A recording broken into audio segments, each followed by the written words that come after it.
Welcome back. In this demonstration, we are going to start creating our ceramic tile. In the last session, you rolled out your ceramic tile. It should be a slab about 3/8 of an inch thick. That's the thickness of this rolling guide that I have in class. So it should be about 3/8 of an inch thick. And it should be 5.5 inches by 5.5 inches. The same exact size as this paper that we designed on. Okay? Now today, as we start going, make sure that you have good composition on your drawing. That I've checked you off in my grade book, and we've had a discussion about your pieces or most of your elements touching the edge all the way. We've had a conversation about more than one of your elements in your picture overlapping, that you have an opportunity to have a variety of texture and size inside of your composition somewhere, and that you've used repetition somewhere.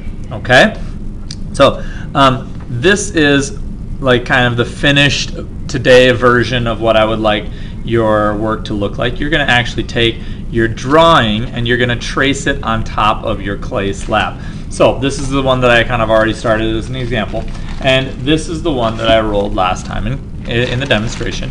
You're going to take your clay tile out of your bag. Save your bag because you're going to need it to work with later. All right. So I'm just going to set my bag aside. Then you are going to use, and your clay tile should be soft so that it can be easily drawn into. Take your fingers and just gently drag them over the surface of your clay one direction. And what we're doing here is we're going to compress the surface a little bit. Then take your finger and go kind of the opposite direction. So you're going perpendicular to the first layer. Okay? And you're just kind of gently pressing down and smoothing this. This is going to compress the edges. Then take your clay, flip it over, and do the same thing. Just take your finger, drag it across the surface, gently yet firmly, so that you're compressing the edges. And what this is the clay has been stretched apart this way when you rolled it, and now you're taking your fingers and you're stretching the little pieces back together so that you're going to get less cracking in the future. Okay, so just compress the top and the bottom of the tile.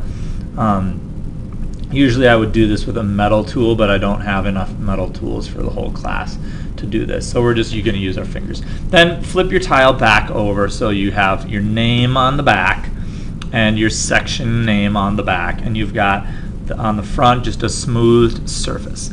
Now you're going to take your drawing and you're going to lay it right on top of your clay tile like this. Then I'm going to have a bunch of paper clips in class that I've kind of manipulated and opened up. The best tool that I've found for using this is just taking a regular old paper clip, hinging it open like this, and then using the rounded piece here to draw with. So basically you've got your good composition and everything already set up.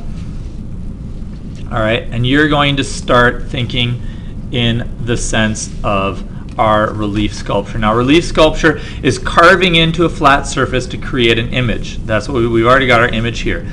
And you're going to end up carving some of this material away to create your image. But before we get to that, we're going to use line to make our image on the surface of our clay tile. Then we're going to use shape to make sure those lines all match up, and we're going to carve away different shapes. And then we'll start forming our image after we've carved away our shapes. Oh, I'm sorry, I didn't have that in the screen. Line and shape. Okay, now to get started, you can just draw right over your line. So if I just take this paper clip and I carefully and gently trace in like that, and I lift this paper up, you'll be able to see that little indentation there. Okay, by the end you should have your full image indented. Now I'm going to just kind of go a little quicker here so I can get these corners all worked out. And if there's something that's in your original image you don't like and you would like to remove it, then just don't trace over it. Okay, now for me, because I'm doing the demonstration, I'm going to pull this back and just show you again. Here's my lines that I've got already. And if you're, or when you're doing this rather, do not remove your paper every time, because it might get bumped or not lined up exactly the same way, and then your image will have like a weird ghosting effect and it just won't look nice. So make sure that you don't keep removing it like I do to show you, but you just do it nicely and just trace over each line. Then trace over these lines. Now I'm kind of gently pushing. You could pull or push, either way that's most comfortable for you. You might want to even change your method as you go through, but try not to rip your paper, not because it matters for your paper necessarily, but just then usually it just, the paper sticks to the clay and gets kind of messy and whatnot. So I'm just kind of tracing around. At this point you could fast forward it until I get done, which would be the end of the video, just to see how I do it.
So right now we're just focusing really on line and shape, and I wish you could see better what I'm doing, but my hands are in the way because this paper clip is so small.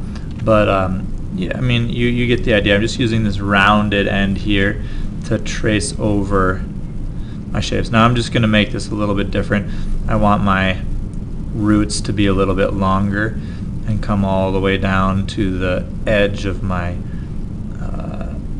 my Zen circle. Oops. Now right there I made a little mistake and kind of went over my Zen circle line, so I'll have to fix that later. But the beautiful thing about clay is that it's very forgiving in what you can do with it and how you can use it. So here's the inside line of my Zen circle. Remember, it's overlapping behind the tree. And I believe now all I have is the border. So I'm just going to gently peel this back. When you think you're done, gently peel it back and just double check. Yeah, it looks like I got everything. If I were doing this in a different way, I would use like a red pen or a red marker or something, so that I had the opportunity to like see which lines I've done and which lines I haven't. But it's kind of hard to do with this paper and a red pen, because the pen would slide right through the paper and like ruin the paper and get all messed up in my clay.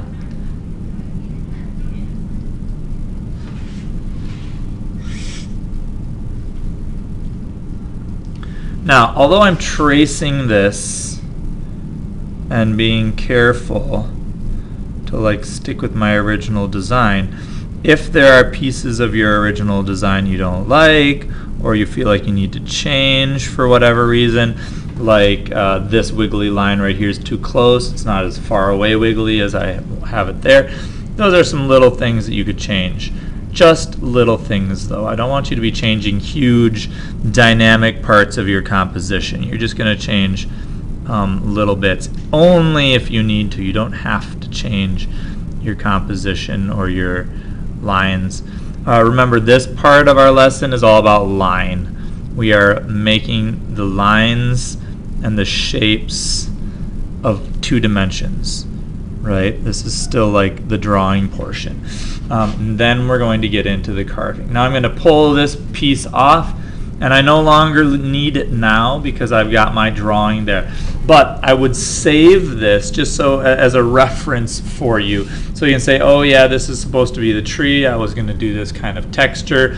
Oh yeah, I was going to do these circles, but I forgot them. No, I have to do that now. And so save this image in your bin or your folder so that you can have it and reference it for later.